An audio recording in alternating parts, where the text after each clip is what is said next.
Pledge allegiance. I pledge allegiance to the flag of the United States of America and to the republic for which it stands, one nation under God, indivisible, with liberty and justice for all. Thank you. Commissioner Kirschner? Sure. Please join me in your prayer.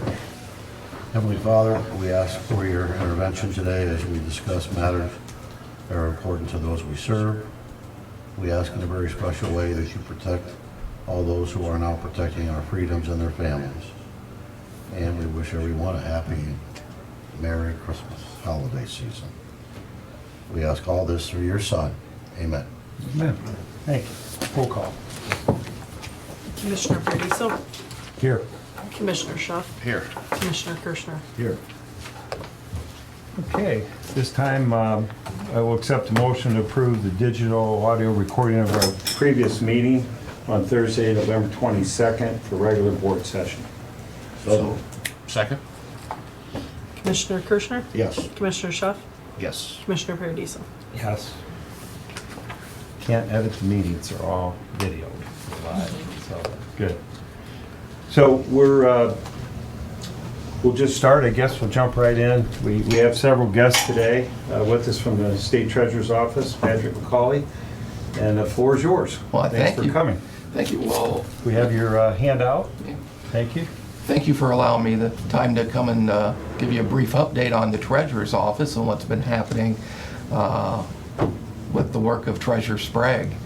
I provided you with a folder with some information on some of the different programs we have. The first one is the AgLink program. Previously,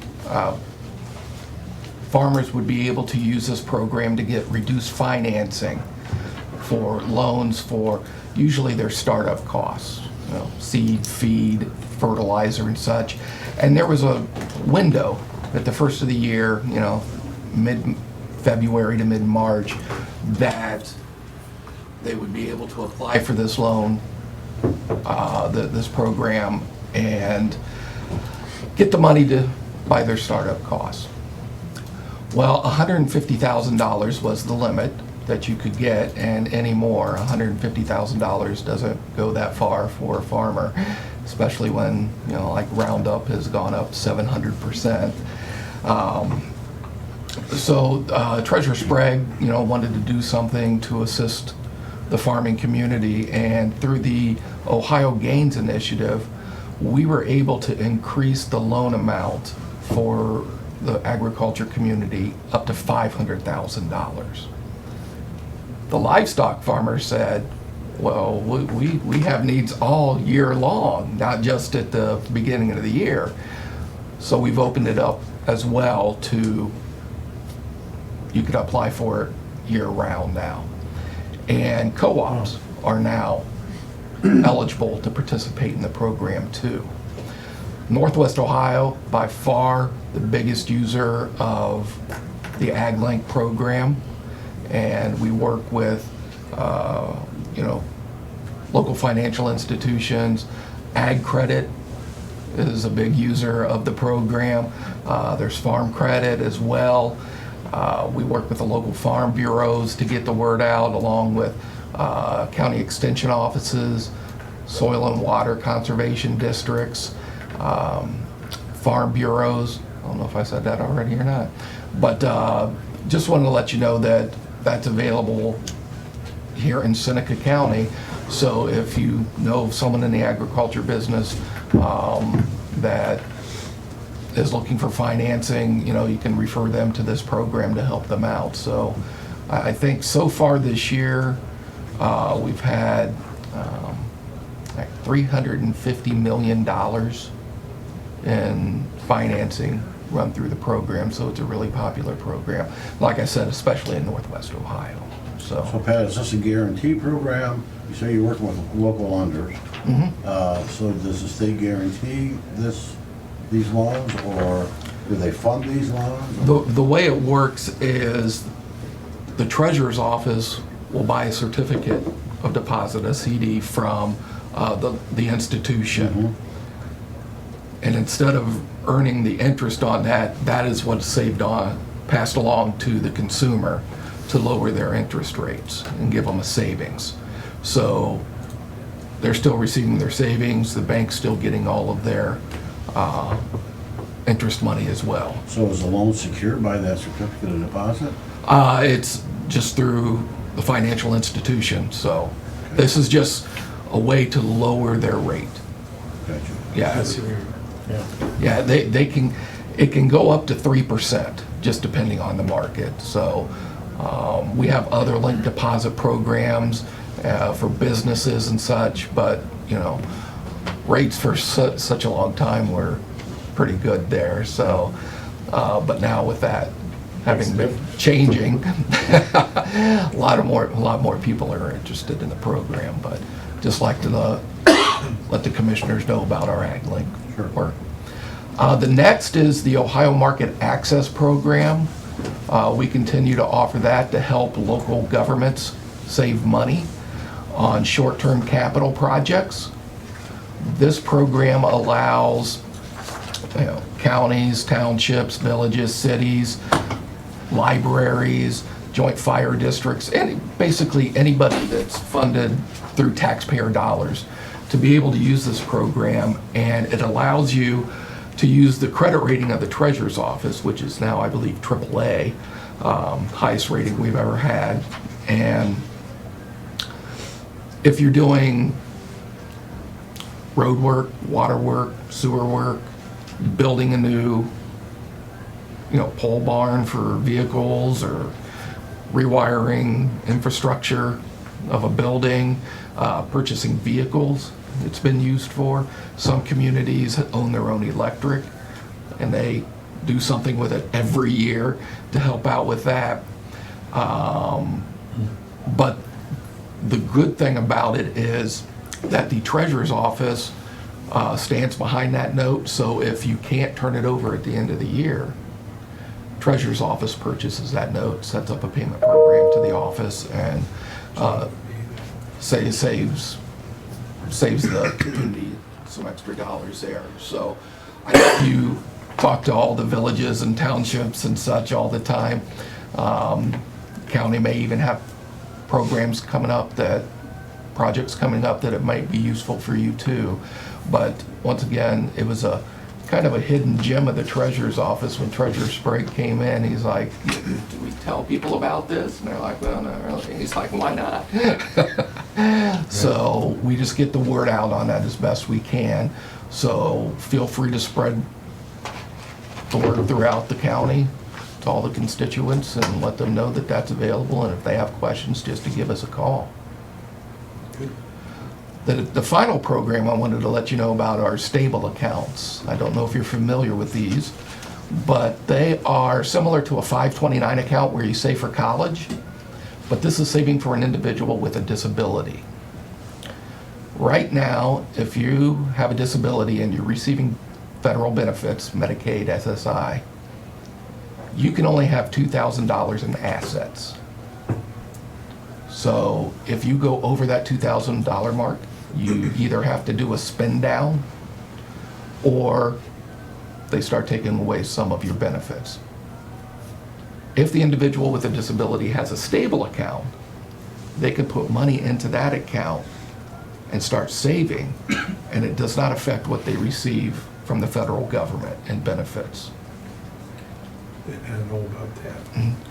Parents will open them up when they have a small child and start saving for them, so when they're older, they will have a savings saved up. Individuals with a disability, they'll start an account and start saving. Anybody can put money into that stable account. It can be parents, brother, sister, grandparents, any relative, friends, neighbors can put money into that individual stable account. They can use the money for everyday living expenses, transportation, rent,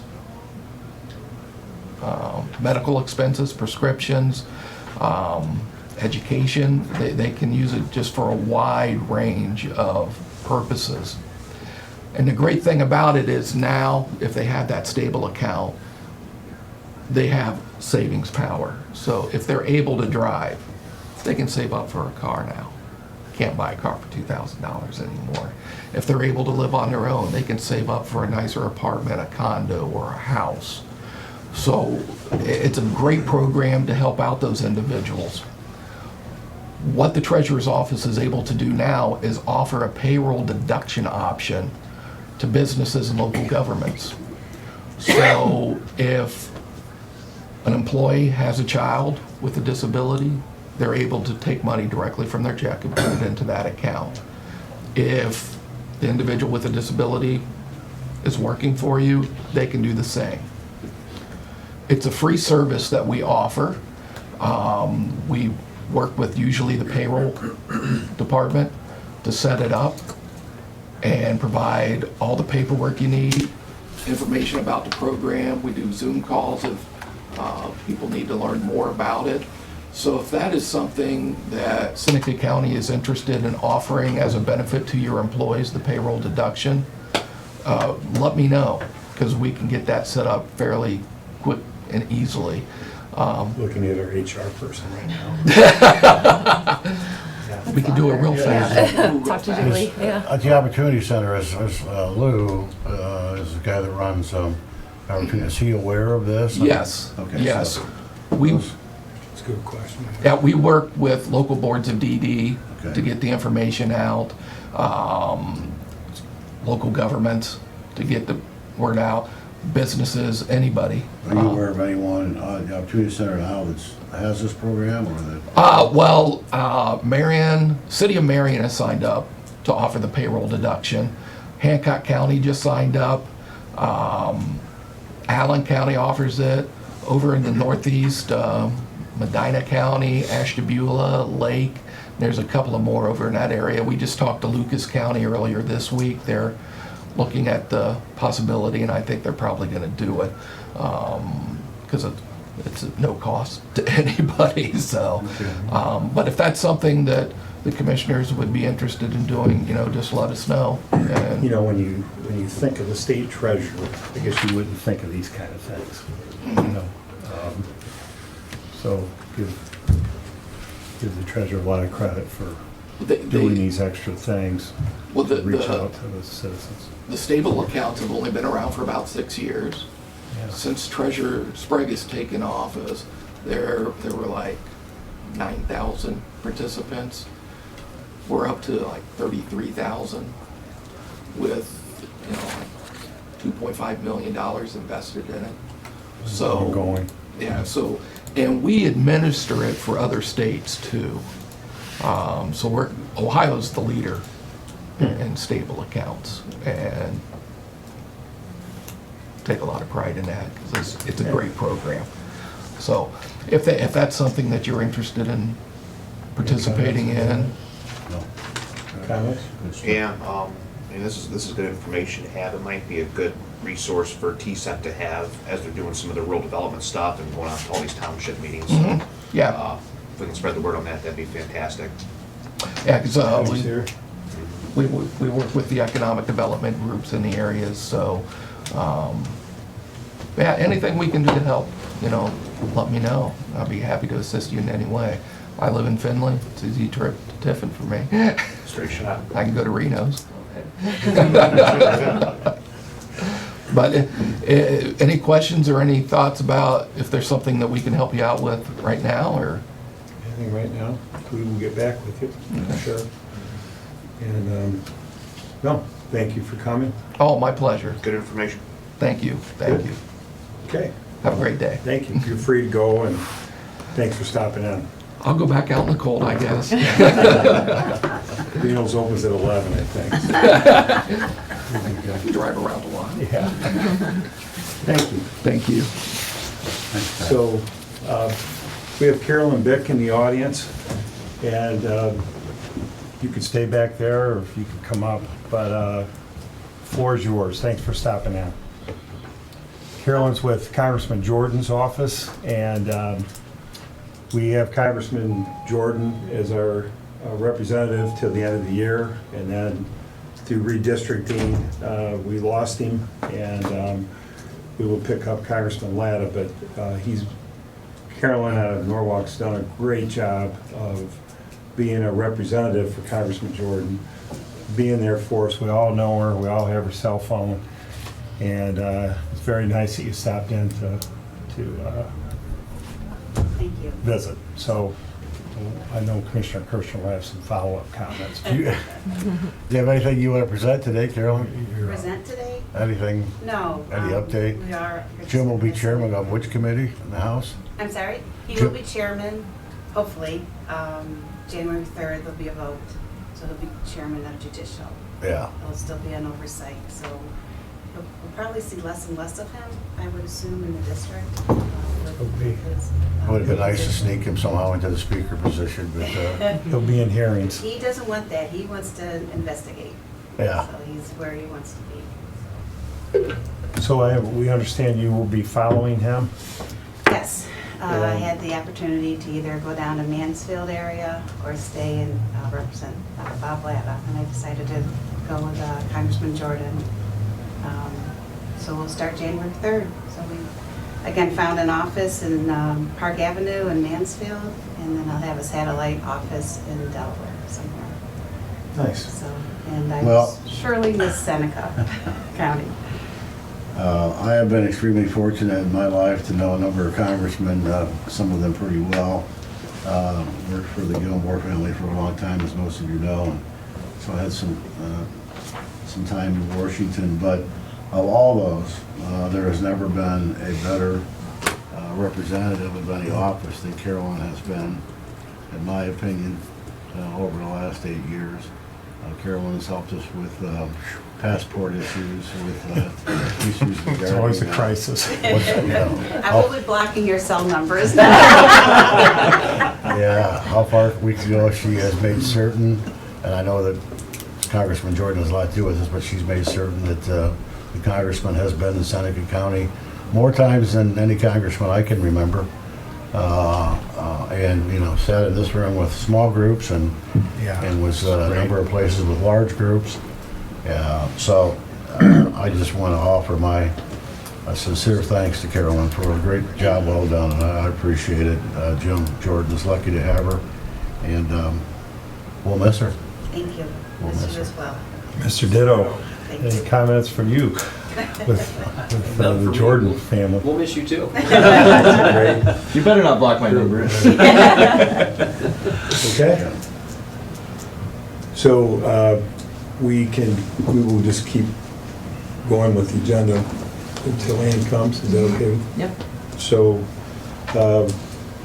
with that, I guess next on the agenda is commissioner reports. We start with... Sure, well, we've got the, Adam will probably touch on this, but we've got the big tree lighting ceremony coming up tomorrow, right? That'll be nice downtown. I've spent most of my week on the phone with Click and with Representative Click and Representative Reineke talking about a few issues that are going on both in the Senate. We'll have further discussions about that with Mike later on. So looking at some, you know, some legislation that's pending in the state of Ohio. And also reviewing budget work. So that's pretty much been this week. And you will be our representative for the tree lighting. I will be there. Because I can't make it, and Santa here will be there. We've come a long way, Adam, from the Charlie Brown tree next to the Ritz to where we're at now. So It was before my time. All right, good. Mr. Schuff. Yeah, had TSEP Executive Board here this week, went over list of items there. Obviously working on the budget here, hopefully we get that passed here this month here, but I think we're drawing closer to having that finalized. Tomorrow I'm going to be attending a seminar at Tiffin University involving drones and the future of agriculture, so looking forward to getting an education there and kind of seeing what the future might hold for us.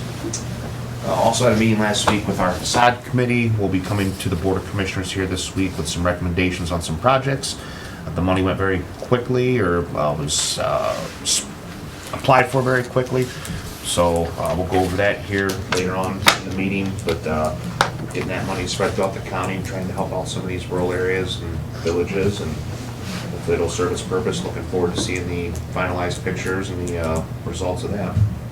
And also next week, we will be away at the CCAO meeting for a few days at a conference in Columbus, so gearing up for that and figuring out what courses we want to learn more about and what seminars we want to sit in on and ideas to bring home. That's all I have. Had a thought that Dean Keller is retiring from First National Bank Sycamore. You want to make a few comments on his contribution to TCEP? And the bank's located in Sycamore, but they have a very big presence in Seneca County. And as a colleague of yours, maybe you could... Yeah, Dean, Dean's been a wonderful guy and just been involved in the community, chairman of TCEP here a couple of years ago. Continues to be on the executive committee, I believe. Yes. First National Bank of Sycamore opened an office in Tiffin maybe 5 or 6 years ago. Jerry Weininger was running that office. I'm not sure. Did you hire Jerry in the old days? We hired Jerry back in 1970 something, yeah.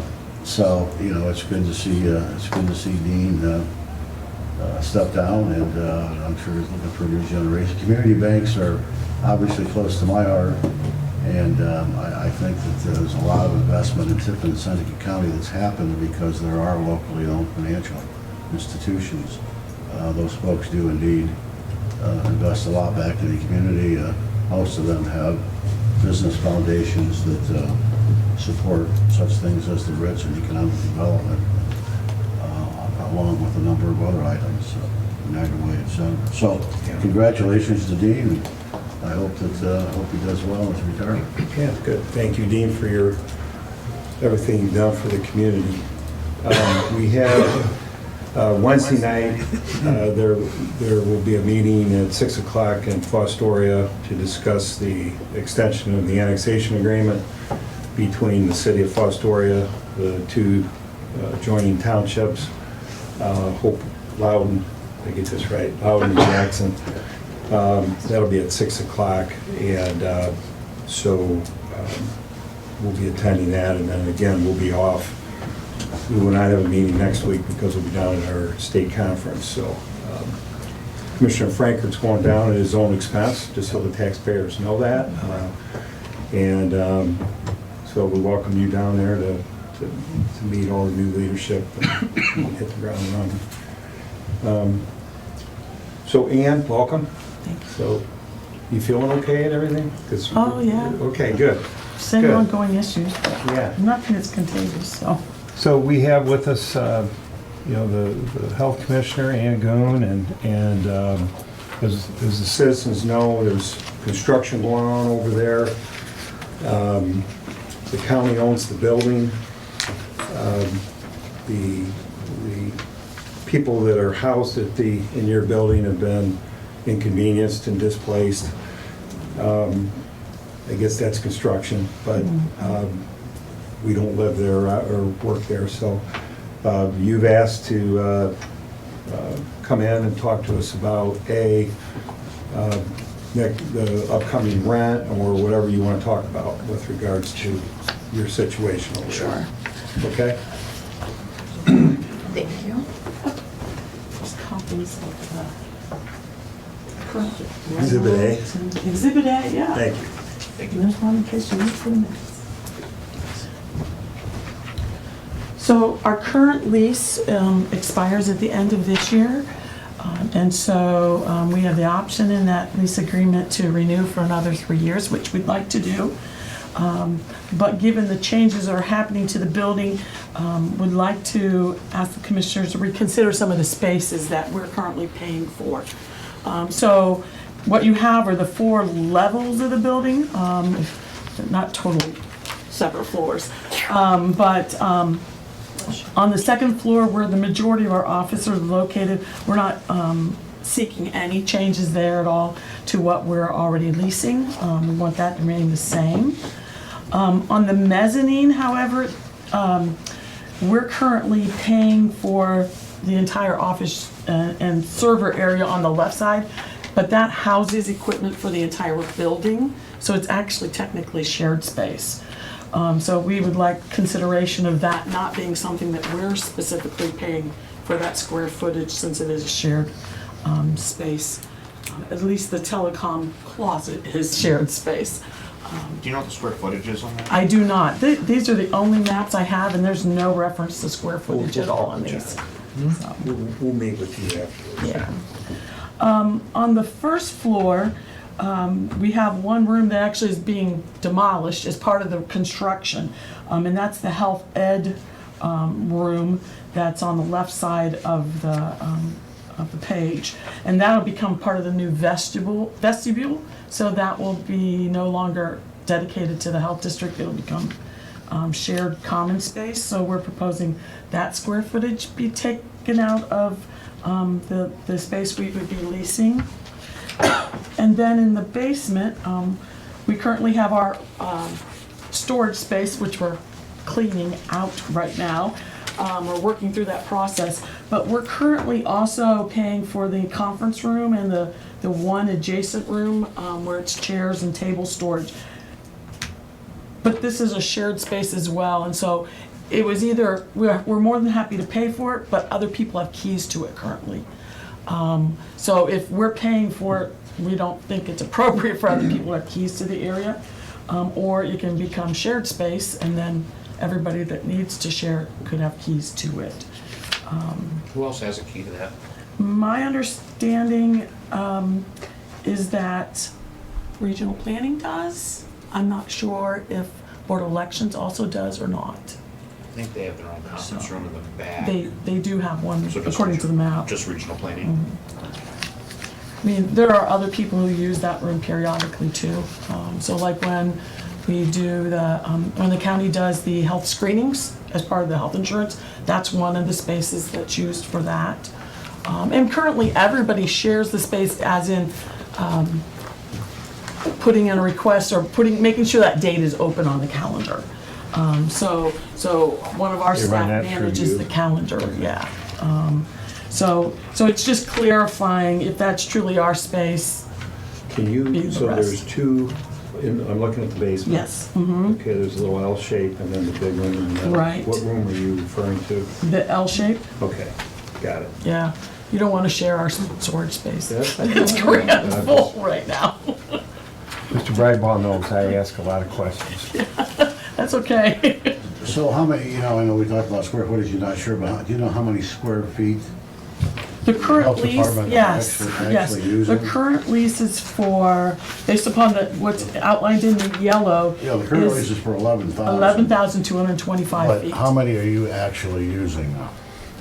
I mean, you've got these areas that you're saying are shared and, Right, so we're using what is currently highlighted or circled in yellow. but you don't know how many square feet that is. That's 11,225. Oh, what you directly use now is 11,000. Right. No, yeah, or what you're paying for. What we're paying for is 11,225. So the shared space you talked about, you're not paying for? The spaces that are common to, yes, the shared spaces we do not pay for. You So are like not. hallways, bathrooms, Okay. But the conference room you talked about, the regional planning has, you're paying for that? yes, we pay for that. Okay. And we don't know how many square feet that is. No, I don't know exactly. Yeah, I think that's good. I follow you now. So it was simply a request to consider changing the space that we're So we're leasing. going into a renewal, Right, and basically you're paying for 11,225 feet. And if I'm hearing you right, you would like to renew the lease, and you would like to pay for something less than 11,225. right, because, for as example, we consider Yeah. these changes. Mhm. changes. So the big questions that I have as I read these things, right, is $10 a square foot, first of all, the basis from which we begin, a fair number? I don't have that number. I just have what we actually I pay. I Do don't another know. cost study, Mike, is that how No. where did that come from? Well, that was some original cost estimates probably done Yeah. 15 years ago. So Tyler, per square foot for an office space, at an arcade, what are you getting? It ranges, yeah, Give me a range. I'd rather not. It just, I don't wanna, Yeah. yeah. I'm just looking for what the number is for downtown cost for renting space. Would be a little- Okay. $10 to me seems a bit on the low side. I'm not certain of that, but in other areas. But even at that, and we are charging 35% of that 10, right? So,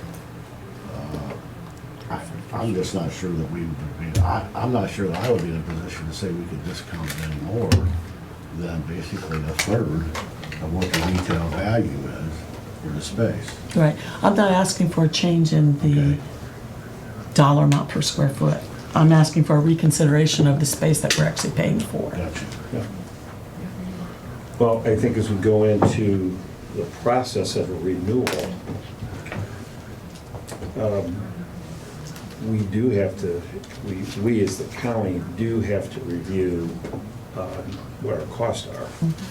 So cleaning, utilities, we have to add all that up, get a number, divide the square footage into it, and see if it's $10 or $8 or $12, you know, or whatever it comes to. That's kind of how we do it, I think. Well, And we then- also have to amortize then- $900,000 that we're putting in the building for improvement. Well, That's what's getting in there when they redo that. yeah, that's part of the study, but That's yeah, gonna be the much improvements. more. And then we would take that, and then we would also look at what you're saying, and, you know,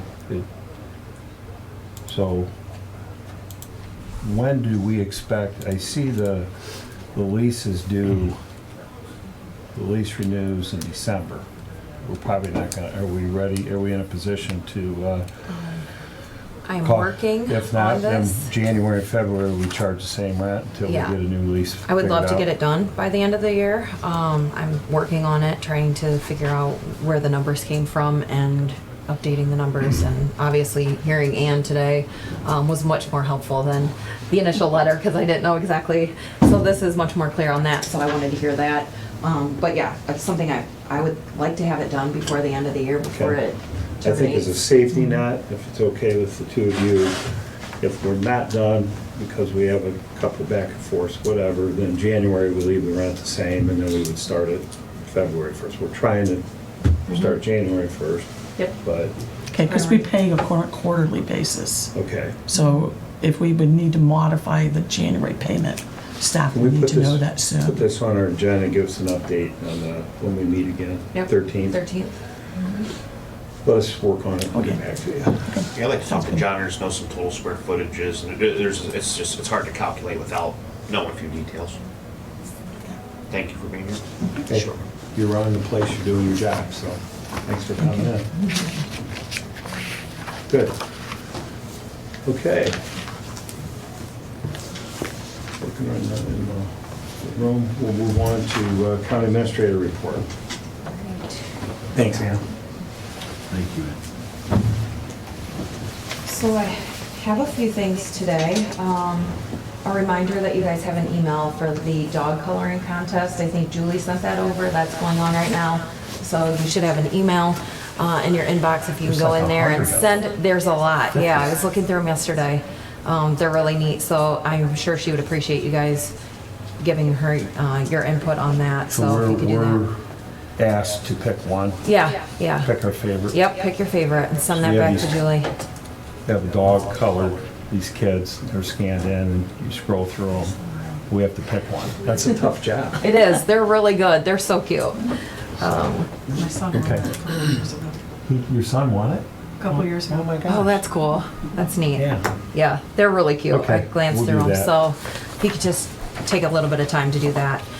And so the next thing I have is some much needed work out at the sheriff's office. Unfortunately, they're having some issues with the boilers. I will let John talk a little bit more about the issues that they're having, but we met with Wadsworth and the sheriff's office on Monday. Is that Monday this week? They have some pretty big issues that we, like I said, a total cost up to not exceed $34,249. Big number. And to be honest, that's a Band-Aid. And we're looking at a replacement of 2 boilers. Hopefully sometime next year when it's warmer and it's not such an issue with the heating, but right now the cells are not up to temperature to where they need to be, so I do think sheriff's on as well, but I'll let John speak of. Wadsworth or Walters? Wadsworth, yeah. Okay. I was gonna say there's a company out of Fremont, Walters Boyle. I didn't know if it. Yeah, no, Wadsworth. Yeah. They're kinda in there on, Walters Boiler may bid on the replacement, but, or retubing, but, okay, so what we have 2 boilers, and the glycol boiler, that is the main heating boiler for the building, it's full of mud. And it's hard to explain mud in a boiler, but that's what happens when you don't clean them, don't drain them, flush them, and so forth. And if you look at it, it looks like mud. It just looks like a big pile of clay. It's a matter of chemicals, reaction to not cleaning, being superheated all the time. So it needs to be flushed, and this is the process to get heat for this winter. Okay, we need to take the boiler down, take it out of service, flush it 1, 2, 3, 4, 5 times until it comes fairly clean. Because if you don't, we have to refill the boiler with glycol. The estimate for the glycol for that size of boiler is $6,500. And if you don't have it cleaned, glycol just get muddy again and not work. So you have the big boiler, this is half the size of this room. And then when it heats the water, it goes out into the system to get into what they call a VAV box or a blower. It goes into a radiator. So it starts out 6-inch pipe, but when it actually is doing the heating, it's only 3/4 inch. So it's very small, so it can't be mud. It's got to flow freely. It's got to be a true liquid. And the way to get this thing going right now is for the winter, mainly because we are under rules and regulations on heating and cooling of cells. We need to do this. This is actually not a what if this is it. Are they currently being serviced every year? Do we have somebody come out and look at them, flush them, do that sort of thing? They haven't been, and that's why we have mud. For many years, it hasn't been. So we will be going forward, obviously, but yes, this needs to be done to get just at, Jamie said, it's a Band-Aid. It'll get us through this year. Are you fairly certain that this Band-Aid will work? Oh, yeah, Okay. yeah. Yeah, Wadsworth's a good company. They've been with us, they've been our main people ever since we built the Justice Center. They did the Justice Center. They do all the work downtown of the boilers that need to be done, which is just the Justice Center and the annex. But we recently this year, with Fred being in office, got Wadsworth in to do the jail and other boilers in our system. But this one is just, it's a mess. It's a real mess. So the boiler systems at the Justice Center are being flushed on a regular basis, they're being maintained? Right, Okay. right. They're being flushed because we take them out, take the glycol out completely, like we just recently did, repaired some valves, and then put that glycol back in. We can reuse it if you take care of it, all right? That wasn't taken care of, that glycol's like muddy water, can't use it again, and we'll flush it, and we'll put new glycol in there. Chances are that glycol too will be like muddy water, because you just can't, it's not like cleaning a bottle. Yeah, you're just not sure you're gonna get it all. But next spring, that glycol may very well be muddy and have to be replaced again in the new boiler. Do you know how old the boilers are currently, ballpark? They're original. yeah. One was, They're at their, Was that 70s? That's pretty bad. I am not positive on that, I but honestly they are don't at know. their end of life, cycle. so we're at the point that they need to be replaced. Like I said, this is a Band-Aid. We're lucky that Wadsworth is going to really work with the sheriff's office and trying to get the warmest day that they can kind of do this, because they are taking down the system. So it's been a struggle out there for sheriff at the moment. Just for my own education, what does the temperature actually need to be at out there to, They have a regulation through state code for 68 penal to institutions. 72. 68, okay. I Fred, believe Fred, that's if what you're he on there, can you help me out there? Yeah, can you hear me? Yeah. Yes, sir. All right, so a couple things. You're right, it's the regulation of 68 to 72. Prior to Wadsworth coming in here last week or a week before that, we were hitting some lower temperatures of 65, but we've been fairly fortunate here because of the 50-degree weather that we're having. Of course, it's coming at the worst time for next week, being down in the 30s. One of our pods today was 62, so obviously we can't have that. To answer Commissioner Schuff's question about the preventative maintenance and stuff like that, that was put in the capital request for this year, but was not gotten to for May when the system was going down. That was one thing that we were told last year, that, you know, it was a brownish liquid, it should be pink like your transmission fluid. And that was one of the suggested things, is to flush it out. It never got done as a priority on the capital improvement list for this year. And that's why we're kind of where we're at now, but it's also from, you know, a decade or so worth of not maintaining it chemically wise. One of the questions we asked them was the lifespan. Commercial boiler is 25 years. These are like 27, 28 right now. So that's why we chose the lesser option of what's the Band-Aid that can get us through to April or May with the least amount of financial impact, and then look at the replacement on the efficient boilers. Obviously, they've gotten better over the last quarter of a century, but there's a cost associated with that as well. A little bit worried about the flushing because, you know, the guy that came said in his 30 years, this is the worst he's seen in his 30-year career, and they just did Erie counties, and theirs was pretty bad, he said. And it took several flushings for them, and that's a 24-hour to 48-hour. They put water in, they take your system down, they just drain it, they put water in it, and they let it run for 24 to 48 hours. Then they check it, make sure that there's no leaks during that time period, but then they check what's the clarity of it. Is it starting to get better? Flushing out all that bacteria, all that mud, everything that's in there. And then they have to do it again or again or again. It might take 4 or 5 days to do that until they get it clear. Then they can drain it and put the glycol back in. The good news is they can actually run your boiler with the water in it for that length of time while it's cleaning it out with the chemicals and stuff, and it doesn't hurt it. So we will have heat during that time, during that time, barring any emergencies or anything like that. They have adjusted a few things to give us a little bit more oomph to what we have, to try to keep us in the 60 range.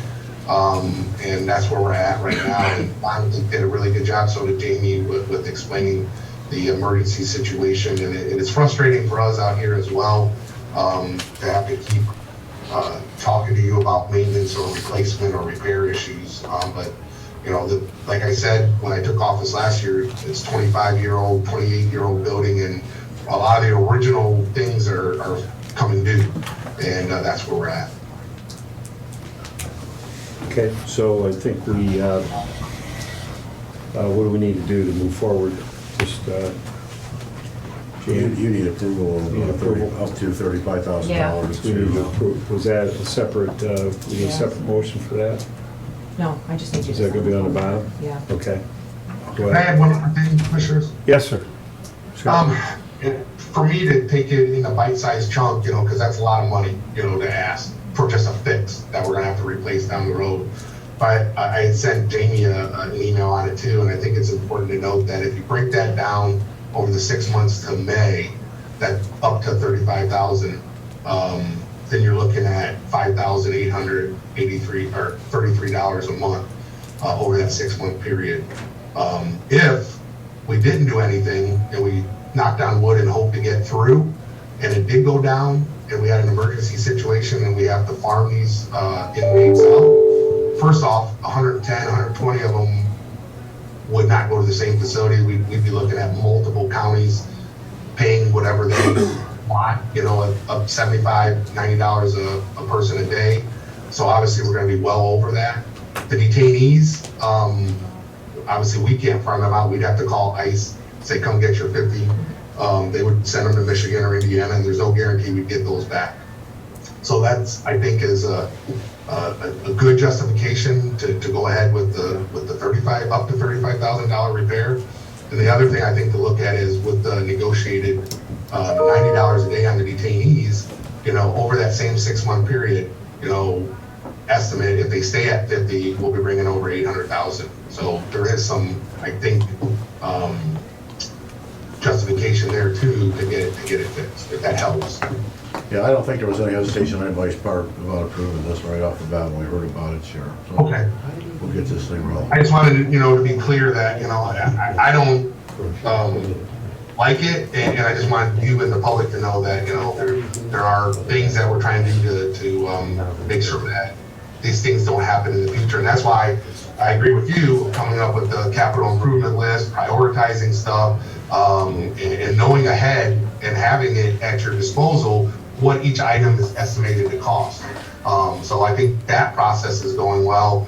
It's just that unfortunate, it's taken a while for us to do that, and we didn't get to this particular one, you know, in time.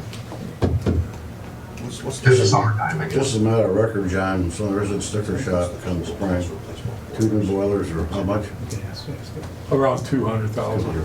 200,000 replace both boilers. That's like a roundabout. That's a roundabout, Throw it out. yeah. That's like, yeah, that's So it's just gotta the be number that 300. was, Right. yeah. Did we have anyone else quote this work, or just to get a second opinion? Because I this dealt is- with boiler issues downtown, and sometimes you'll have 2 or 3 different groups telling you To 3 quote the different things. repair or the This, replacement? we're in a kind of more of an emergency situation at this point. 100%. But when we go to replace the boilers, that'll be out for bid. Is that what you're asking? Yeah, that, and just for a second or third opinion on the situation now, because That's just, sometimes the sky's falling, sometimes it's, right, that's just a ballpark figure. I mean, 3 years ago, I quoted some boilers for the annex building, and it was 147,000 for those, and those are much smaller, half the size of what the boilers are in the jail, so. But that was 3 years ago.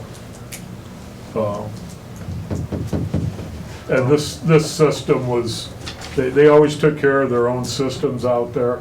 They had their own maintenance guy and so forth. And I think Sheriff Stevens would just like to roll all of us together now and not be such a separate system, separate building. Start looking at, you know, all the people, the buildings I take care of, along with their building, and whoever's going to do that, you know, include that in. Well, this is a perfect example of why in our chair we don't spend all the money we have. Right. Okay, because here is a potential $500,000, seriously. Because Oh, potential absolutely. $500,000 boiler next year that the county commissioners are responsible for. We have to write a check for it. And if we spend every penny we have, we can't do things like that. So to have extra money and set money into a capital account or carry over reserves is just, you just have to do it. And these things are never gonna go away. And you could give me many examples over 8 years of surprises. So, back to you. Okay. While I still have Sheriff on the phone, they applied for a grant for radios in the, they applied for $58,352. They were awarded $25,164.30. And so they had brought to our attention that they would like the upgraded radios to digital. Currently, right now, they are unable to communicate with Fostoria and Tiffin through radios because they did an upgrade. So therefore, they are having to, like, if they need mutual assistance, call dispatch, dispatch has to dispatch, or call over to our dispatch, or vice versa, and then they dispatch back out. So they were also requesting the difference in that so they could upgrade their radios. That cost that they're requesting would be $36,313.55. Less than $24,000? Less than 24. Yeah, so it's the cost total for the project for 35 of the digital, the portables, the microphones, as well as the hand radios, the mobile radios, is $61,477.85. That's for 35. So that 61 minus the 25 that they received in grant, they're needing an additional 36. Got it. Deputy Chief Boyer did a good job on that grant, so is he on, Sheriff? No, he had a little, we're actually search for him right now. Okay. However, he was disappointed as I was that we didn't get full information, so that we would just ask $2,000 or $3,000. The reason the other cities went to it, at the time that we all got together, I think 5 years ago, I was the chief of police at Tiffin, the sheriff and Fostoria Chief Loreno. We talked about going digital, in 5 years, and we wanted to phase it in and do a 3-year process. So the cities, they bought a third, and obviously that wasn't done out here. So we're having to try to make up that third all at once, and get on board with them. The process that's going on since they went to digital is that we're out of the loop on any of the emergency stuff that needs immediate response to, and there's a lag time, which obviously is a concern to emergency services when we can't know right away of an active shooter, a domestic that's right on the border, where we have a deputy that's right there that could respond to something. I could give you a ton of examples. It also should clear up, like our new dispatch center has cleared up by doing the new wiring and stuff, some of our communication issues that we're having out here in the county, because digital obviously is better than analog. And in our dead spot areas or in our staticky areas on analog, we're having to constantly tell the road guys to repeat, because we can't hear you through the static. And that's a concern as well. But with EMA, with their equipment, and when we flip the switch, if we get this equipment, then we should clear up a lot of those problems as well with the communication side going to digital. Again, just for public consumption, this does not affect any of the fire traffic that will still be on analog. They will still be able to communicate with our dispatch. It's backwards compatible to that. And eventually, over a decade, I think that it's being looked at for the fire stations to come on digital as well, but there's nothing that needs to be done on their end immediately. Okay, I have no other questions. Do you have any comments? You're recommending, Quick question. Sheriff, you say 35 digital radios total? Correct, 35 across the board for everything, correct. And that will get us our base radios for the cars, get us the handheld radios to replace the analog radios, which we will still use. We'll put them to use in the jail because they have the second generation, or 2 generations ago radios in the jail that are wearing out. So it'll still be, transferred over to and be used. So we're still, gonna use the old technology, but in the jail, it doesn't need digital in the jail. Okay. Next. Back to Safe Built, and so I spoke with them, just to clear up a few things. I also spoke with the 2 city mayors, and they are in support of the building code department, the permit department. So back to the contract, it is, of course, the $29,000 startup cost. We provide the office space. A lot of the work that they do is remote, but they like people to have a clerk in an office so that people can come in, pay their fees. Just makes it a little bit smoother. They do provide the clerk because they have a wealth of knowledge on the permitting that they can answer for people. And then Safe Built would collect 95% of the permit fees, the county retains 5%. That's billed on a monthly cycle, so if they do nothing in, say, February, then we don't get a bill. If they do 9,500 in, March, then we get billed the 95%. So the county takes in the money and then they invoice us. So, Would we guesstimate the fees to be 150,000? Do we have a number? We tried to figure out that number. It's really hard to trace because there's projects that go on that we don't know yeah, about. But on Correct. 150,000 a year fees, we would get 7,500 back yes, 5%. per year. You guys are paying 5%. So 29, you're the guy, what is that? Payback? 4 years. Oh, yeah, of the 29,000 Yeah. invested? Oh, yeah. Yeah. 4 or 5 year payback. And that is, again, that's, I know you guys heard me say this, that's a discounted rate because Wyandotte and Huron County are currently rolling this out. I'm not sure, I think they're in the process of, they have signed or in the process of signing soon, so they're kind of rolling out those two counties as well. The original cost was up in the 60s, though, right? And they cut it down. Yeah, I think it was almost half. close to, I think it was in the 50s or close to the 60s, yeah. So the only number that they have really truly given me that I've seen is that 29,000. And So, both cities are on board? yeah, spoke with them, they are in support of that. And I actually talked to a few other people and kind of just mentioned it, and they're fully supportive of it as well. They think that it'll do a lot for the community and rushing some businesses, being able to get businesses up and running a lot faster, so. There's some that should have been open 6 months ago that are still waiting, so. Okay, so are all three of these, the Wadsworth, the radios, the safe belt, Stuff that we'll have to put money in place for, so we could Take this up definitely. next, Yeah, so like if you guys would like to move forward with Safe Build, obviously there's a contract, we have to put some money in place, resolution, we could do that for the 13th. Let's go through each one. Yep. Okay, safe belt, do we have any objection to moving forward with safe belt? No.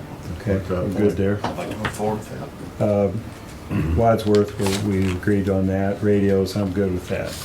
Good? Yeah, I guess so. Good. Okay, so you looking whatever for, paperwork we need to do. I think Kylie helped me out, did the EMA radios, that come from ARP? Yes. Is that something that you wanted to have come from ARP, like the I EMA think so. radios? I'm okay I with think that. if it's, if it's eligible, yeah. Okay. I agree. Okay, You good? Yep. okay, ARP is American Rescue Plan money. thank you. Let's see, I think that is all I have for my administrator's report. That's enough. I know, I felt the same. I'm just glad we got some stuff done Come on, today. Carol's getting nervous. I'm not done, but. Okay, so we're into old business budgets. All right, so I have printed out the general fund budget for you. I also have the non-general fund budget for you guys. Excuse me. Yep, sorry. Where does the facade, that fits in at the bottom? Sorry, yeah, We're gonna there's talk a about that then. resolution for that we could probably talk about that, Jimmy and. Second one down. Should we do the budgets now? Yeah, I would just do that during the facade during new business. Okay, thank you. Before we Sorry. get into budgets, Yes. can I mention something? Yeah, Okay. of course. I just wanted to let you guys know, I don't know if you've seen the email that came through last night, about the airport. Yes. We actually were bumped up from a local, airport to regional, which means that our money increases from 159,000 a year to 292,000 a year. It's a nice little bump. Sandusky County Regional wanna- Airport. Thank Brad for that. I'm sure he's probably had something to do with our classification out there, and so. Good job, Brad. We're gonna, I talked to Brian this morning from Stantec, and I'm gonna That's a go big back deal. to the FAA and see about redoing our ACIP before we submit it. Because we'll be able to move some of the projects up. So we get to 292 plus the 150. We get That's the the bill 292 money. instead of the 159. And then, yes, the Plus additional, 150. yes. Yeah. Yes, this is just bill That's money. nice. I mean, that's huge. Yeah. Okay. Thank you. After all these bills we're paying, it's nice to have some good news. Okay, well, sorry to interrupt. We'll go back to budgets. All right, so the non-general fund budget for 2023 came in at $40,949,341.32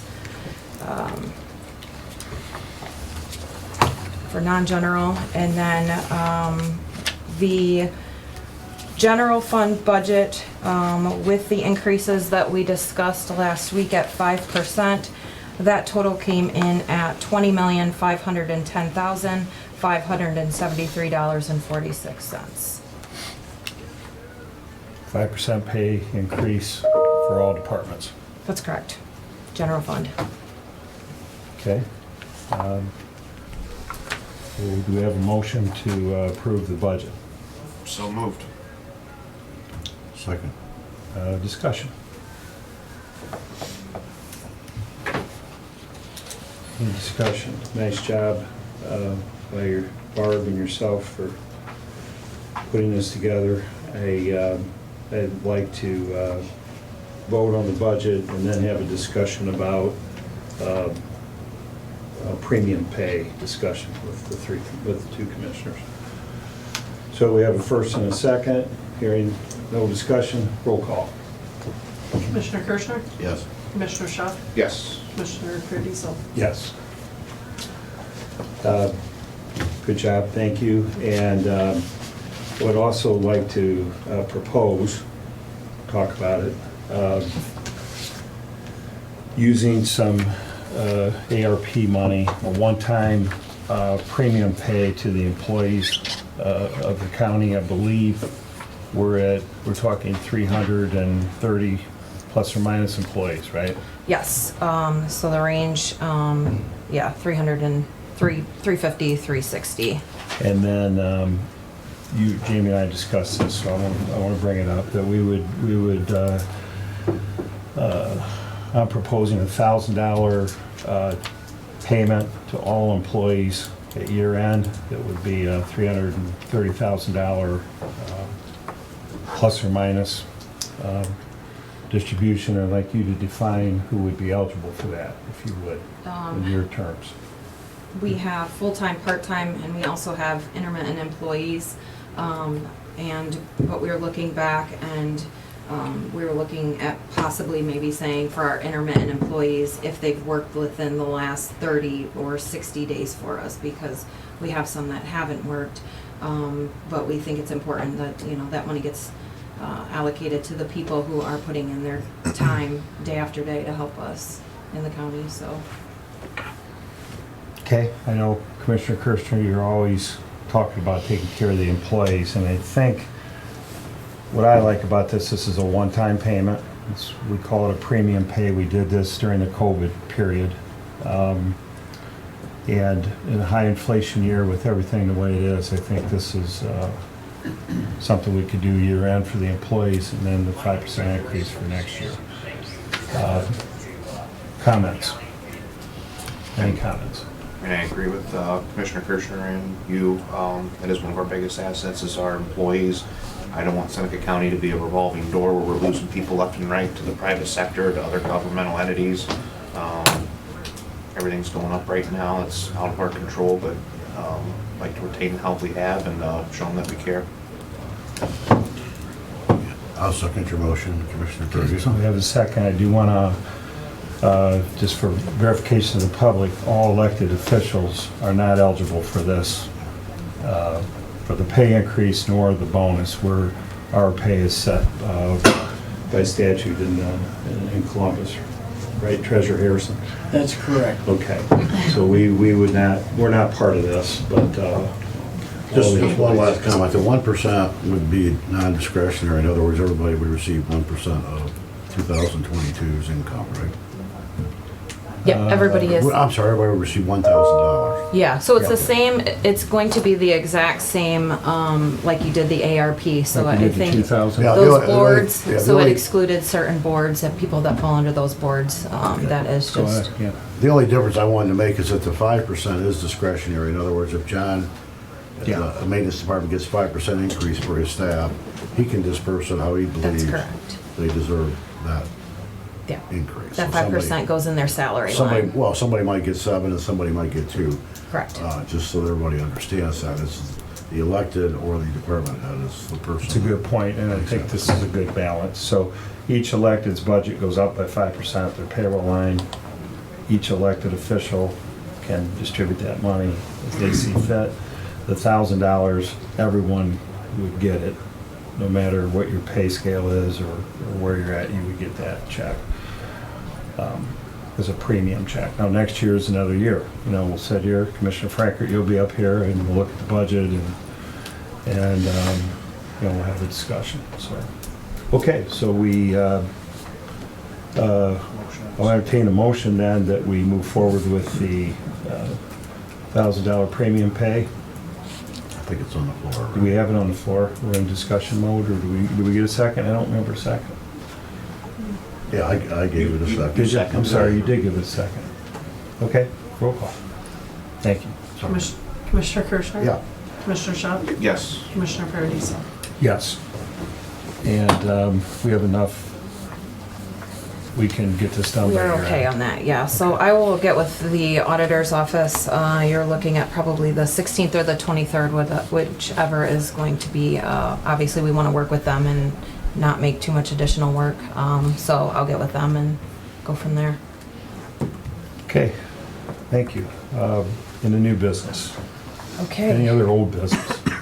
that's all I have. Good, new business. Okay, we have a supplemental appropriations from the sheriff, This when we get to it. sorry. Fund 1028 to other for 8,750. That is for commissary and other fees. We have a general fund from 0010 for travel and expenses. That is for, travel and expenses was for $350, contract services for $60. That was for notary and fingerprinting. We're getting a notary in the office. That is, I think, the fees for Barb at the moment. She will have it. Allison will have it as well, so that we can Good. have that available. General fund 0010 for salaries in the amount of $5,962.52. As well as the public employee retirement system, so PERS for $3,301.06. That is for a retiree payout. We have the step at 1208 in the amount for going to salaries and Medicare for $1,045.59. We have another supplemental appropriation for the Ohio Peace Officer Training, 1152. That is going, it's a total of $8,207.11. That's going to salaries and the jail and the road. We have another one for the recorder equipment, 1156 fund, to the PERS for $464 and Medicare $40.64. And then we have a general fund transfer to the transfer line for $450,000. That's going to be the Children's Services Fund. So on to resolutions. We have a resolution authorizing fund transfers be made to the Children's Services Fund 2078, approving the Seneca County facade enhancement projects and amounts for the program. And we can go ahead and probably stop there and discuss that if you'd like. And then I'll go ahead and read the last one. I'll move approval of the new business supplemental appropriations Okay. and authorizations up to the MOU for Marion County, not including that. Okay. I thought we were discussing the facade program. Do you wanna Well, You wanna do we separate? can discuss it. We have approval. I'll second it. Now we can discuss it. You're up. Motion, second, discussion. We're good. Go ahead. Yes, we had a facade meeting last week. We've got representation from the townships. We have some of the village mayors, representation from TSEP, FEDC, all walks of life here in the county, but we had numerous programs or numerous applications that came through that. Some from Old Fort here, Bascom, quite a few from Fostoria, multiple ones from Republic. I know there's some other ones heading in as well, but some of this work would include window replacement, exterior doors, some more windows, restoration to the Opera House in Republic. There's some deck work being done, bell towers being repaired. Let's see what else here. I'm running down the list here, kind of. Signage. Then there's some other exterior improvements as far as like the fascia boards, and the fascia goes for the facade, but try to get this money out to some of these folks so they can improve their businesses. And so far here for the first 3 months or last 3 months of this year, we've had quite a few people apply. What was it, Jimmy? 8 applications in the first 12. week? 12 total. Total 12, yeah. And I know there's quite a few in the program here for 2023, so hopefully this money we can get out and help a lot of folks. And we have some things that we're gonna we had some very good discussions during the meeting. With some of these projects, not everybody got accepted, but not everything's always black and white. There's some gray areas, so the board and that group that was compiled had some very good ideas and tweaks we can make, and we'll constantly continue to improve it, just like we did with the city one almost a decade ago. But so far so good, and we'll just keep refining it, making it better. Good. So have you used all the funds that were available? How much is left, Jimmy? I don't have that dollar amount. There's $1,000 and like 1,500 roughly. Okay, I got it. Yeah. 23,982 is my number about. Yeah, so maybe It's not a crossword 1,056. puzzle he's adding. Yeah, I can Guys find it. always- Hold on. mine's always- Sorry, I'm doing 20. It's a we- goofy we number approved- because it's the last 3 months of this year we did 25,000, Okay, and so you can apply for up to 5,000. What so happened- we yeah. divvied it up between the cities and the rural Right, the areas. cities were eligible for 12.5. The rural areas were eligible for 12.5. Fostoria, there were 4 projects. That's all 12.5 gone. There was a little left. There was including a partial grant on one of the Fostoria projects because we only had 12.5 total on that. So I can try to find it, but it's. When we have a more Right, even we're good, number, right. but Oh, yeah. Yeah, we're good. Okay, let's vote. We already did for that, so then do you have anything else for that? Were we, I have still one more do you resolution. want to keep that one out, or did you include that one, the last resolution? You did up until I kept that one out. I don't. You yeah, kept that Keep one it out, but we can go, I I think, don't know if you did do a roll call on that, did you? There had No. discussion. Well, you made a motion through, was there a reason you kept this last one out? You wanted to Yeah, talk about it? because I just needed. Jamie needed to I- have some discussion about it. I wanted you guys to talk about the facade, so we're good on this. We can move So- forward with, Okay, so we're gonna you've already hold that made a motion, so you can do We'll roll call discuss- for up to that, and then we'll just do that resolution separate. That's fine, you do it that way. Go ahead. Commissioner Kirschner? Yes. Commissioner Schuff? yes. Commissioner Paradiso? Yes, there, we're down to the last one. All right, one more. Okay. This is a resolution authorizing the memorandum of understanding for the housing of Marion County prisoners on behalf of the Seneca County Sheriff's Office. You getting a big number? Sheriff, is this new? Take a look at that. Chief Marion? Keep going. No, we had a verbal one, they had an emergency situation. We're just formalizing it just to cover our liability issues or whatever. Yeah. Okay. It's not, I think we have one more coming. Is that correct as well? yes, yeah. We're trying to do as much out of county, housing as we can. I mean, obviously, it's not the numbers that the ICE detainees are. We have the room for it. Wyandotte County has utilized us. City of Findlay has utilized us. Marion has. We just want to make sure that if we're doing it, it's not just a verbal. We want to have everything. It's gone through Derek's process. He's reviewed it, and they're pretty boilerplate. They're all the same, so that there's no changes for each. We put the requirements on the agency. They have to do all the transportation. We get to select who comes here. If they have a ton of medical issues or they're violent or anything like that, we deny those ones. So that's why you're only going to see a few numbers here or there. It's good.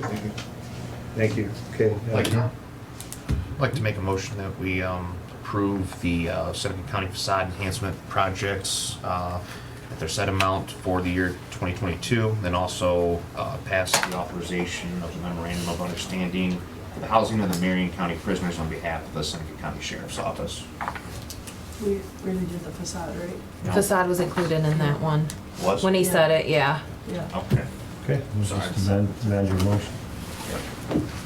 Make a motion that we authorize memorandum of understanding between the housing Sorry, Caleb, we get a little, of Marion County prisoners on behalf of the Seneca County Sheriff's Office. Second. roll call. Commissioner Kirschner, Yes. Commissioner Schuff, Yes. Commissioner Paradiso. Yes. Okay. It's $1,144.68 are left, so we're still accepting applications. It needs to be a rural business, and we'll see for next year. And just to go over one last thing, board, I know we ended and we were throwing out dates. We discussed, I think what it was is board, our next board day is gonna be the 13th. And then it was not discussed to have board the week of the 18th or the 19th through the 24th, is that correct? Because of being out of town, we don't have, okay, perfect. So then the 27th and the 29th. Right. That's, okay, 13th, 27th, 29th. Yeah, Okay. I believe we've approved Okay, main issues, right? perfect. Here. Just Okay, we'll wanna open it up to the audience for public comment. Floor is open. John, you want to add anything? No, come downtown Friday and Saturday. Friday's gonna be a big night, The lights. the lights and so He'll forth. be, Guest he'll be speaking. the guy, make sure you, Yeah, yeah. I'll be the one you won't recognize The me. Griswolds are there. puts the plug in. Yeah. Anybody else from the audience? Mr. Bradball, yes, sir. I have a comment to make about the boiler. Yes. It's got glycol in it now. You're gonna flush it with water. Why not leave water in it until spring? Why go back to glycol? Water heats just as good as glycol does, I've been told. I don't know that for sure, but to me, that's a point to look at. Okay. I'll have to ask the boiler guys that question. I don't have an answer for that. Well, There's two systems, there's a water system and a glycol system. And there's a reason it's glycol, but I can't answer that I question. don't know either, I just. We'll find out for you. Good point. We'll find out for you. My understanding, if I can say something, Commissioners, we didn't ask that specific question, but we were kind of told in a roundabout way, the water is just temporary and doesn't really ruin anything unless it's long-term in there. We can definitely get a clarification on that, because I do agree. I mean, if we could save $6,000-7,000 on not having to use that for 6 months, that would defer the cost down, to possibly under $30,000. So we will get that clarified. Yeah, thank you. Dennis? Yeah, so as Commissioner Kirschner mentioned, and was alluded to, downtown is going to be pretty happening this weekend. We're starting off with the Christmas tree lighting ceremony at, I believe, about 5 o'clock downtown tomorrow. That's going to be a pretty exciting event. We've got community ornaments up on the tree that the chamber helped to get together from our businesses downtown and throughout the community. It's going to be a really cool ceremony. And then we also have the Kris Kringle Market. It's a German spelling. Not sure about the pronunciation. That's going to be a great sort of traditional Christmas market taking place downtown throughout this weekend. Some great vendors and really a great experience. Additionally, and probably the most exciting announcement I've been able to make so far during the past year that I've been here is the $50 million investment that is going to be taking place in Old Fort, the Church and Dwight facility up there. That is going to be an expansion to their cat litter production facilities. 80 new jobs taking form up there, improvements to machinery, rail improvements on the spur leading to the plant. That was a major investment. It represents a major investment in Seneca County and our economic future, and I think it really speaks volumes about the confidence in Seneca County's ability to deliver those jobs. Our jobs market is so tight right now nationwide, and being able to bring those positions in and confidence that we're going to be able to do that speaks quite a lot and very well of Seneca County. So, thank you for all your work that's been going into making this such a great place, and hopefully this is just, yet another great, large investment that's going to be taking place here over the next few years.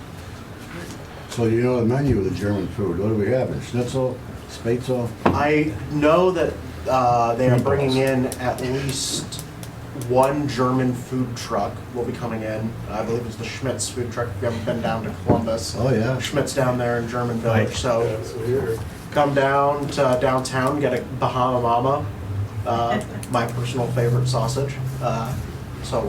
And our downtown businesses are also going to be doing some German So specials. you gotta block off which box?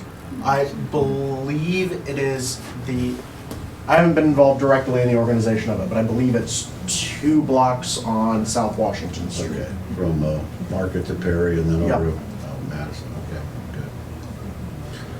All right. So we can all look at the screen and then call on Mike Ditto, who happens to be in the audience, by the way. So we get a live report. That's right, of course. Thank you Update very from you. much. Thanks for coming up. Of course. It is a busy session right now in the General Assembly, fortunately or unfortunately, however you like to look at it. They're in their lame duck period right now. So the next 2 weeks are going to be the last 2 weeks of the 134th General Assembly. And they're in the first week, which was about 2 weeks ago, they had 100 bills that were heard in committees in rapid fire succession. So we're tracking all of those, and I'm sure we're going to be talking later today about a few things that may be on the agenda for the county. And then they will start anew come January. New faces, there are about 31 or 32 new members of the General Assembly coming in both the House and the Senate, in both parties. And there were some election results that were certified in Franklin County yesterday, where a House seat was very close on election night, a 96 vote separation, and it was going to the Republican. And then once provisionals were counted, it flipped back to the Democrat incumbent, who won by 145 votes. So, Imagine that. so it will be a 26-7 Republican to Democrat majority in the Ohio Senate, a 67-32 Republican majority in the Ohio House. That's about right. So strong super majorities, no question. So there's a lot going on in the next few weeks. It's been lighter, if you will, for the last couple of weeks, but the final 2 will be very busy. Then we have a new speaker coming in. Representative Derek Marin from the Toledo area was elected to serve as speaker for the next 2 years, and Matt Huffman will continue on to be Senate President for the next 2 years. So not much changing, certainly in the Ohio Senate.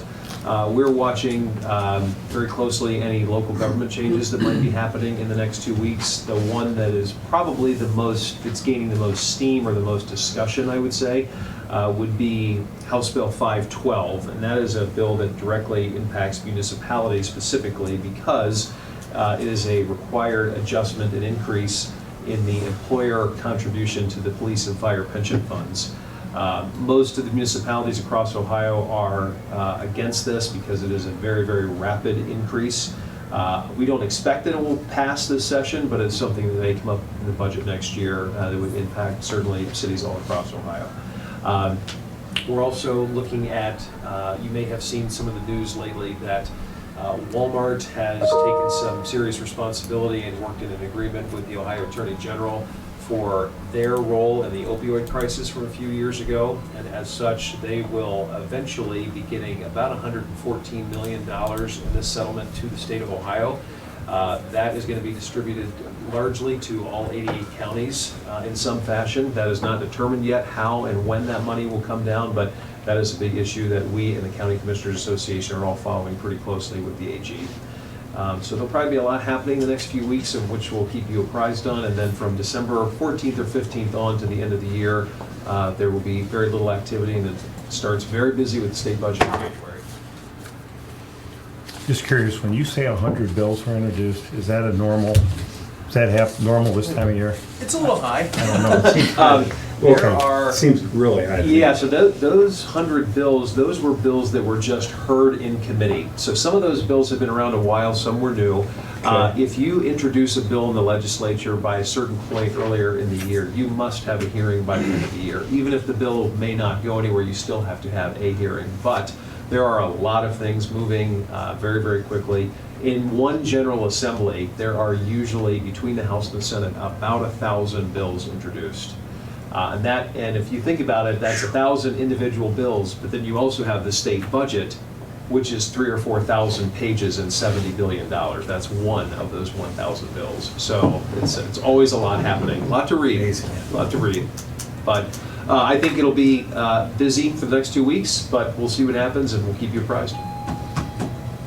And so when you get to Congress, we're just talking trillions. So when we get to Washington, right, Carolyn? That's right. It's just trillions. Okay, Jimmy. Yep.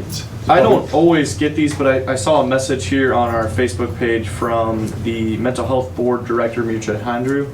Yes. And he said that the Mental Health and Recovery Services Board of Seneca, Ottawa, Sandusky, and Wyandotte counties is hosting a drug education session provided by Seneca and Sandusky County Drug Task Forces at 5 p.m. tonight at the NCOESC. The task force will discuss and share drug challenges in the local communities, what drugs are most prevalent in our community, etc., and the public is welcome to attend that. So just something that I wanted to shout out since Mircea had reached out on that.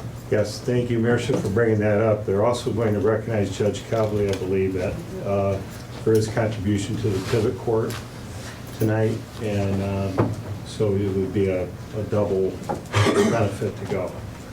Cool. Yep. 5 o'clock, NCOESC. Yeah. Thank you for reminding us. Any other public comment? Yep. We can open up the lines here. If you're joining us on Zoom, you can come forward.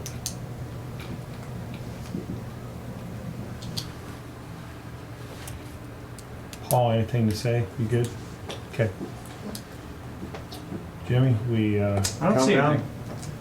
Okay, hearing none, meeting's adjourned.